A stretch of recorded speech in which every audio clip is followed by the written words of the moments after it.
માંડવી તાલુકા પંચાયત ખાતે 80મા સ્વાતંત્ર્ય દિવસે ધ્વજવંદન કરતા તાલુકા પંચાયત પ્રમુખ રેખાબેન પરેશભાઈ ચાભિયા 15મી ઓગસ્ટ 80મા સ્વાતંત્ર્ય પર્વ નિમિત્તે માંડવી તાલુકા પંચાયતના પ્રાંગણમાં તાલુકા પંચાયત પ્રમુખ રેખાબેન પરેશભાઈ ચાભિયાના હસ્તે ધ્વજવંદન કરવામાં આવ્યું હતું।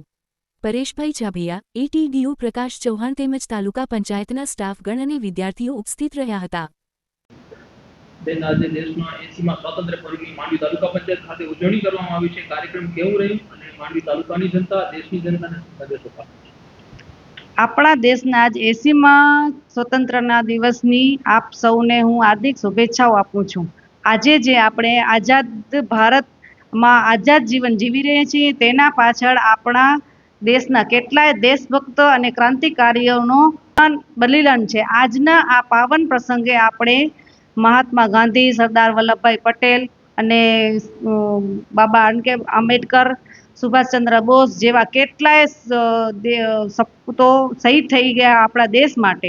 એટલા માટે હું આજે આપણે સૌને આજે આપણે સૌ સંકલ્પ લઈએ કે દેશની એકતા, અખંડતા જાળવશું અને દેશમાં સ્વચ્છતા, શિક્ષણ અને પર્યાવરણના વિકાસ માટે યોગદાન આપીશું।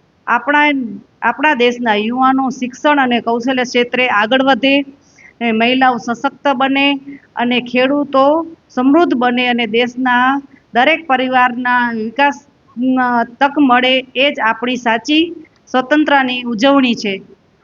દરેક જો માણસ દેશની પ્રગતિ વિચારશે તો દેશ ક્યાંય આગળ નીકળી જશે, એવી મારી સૌને અપીલ છે।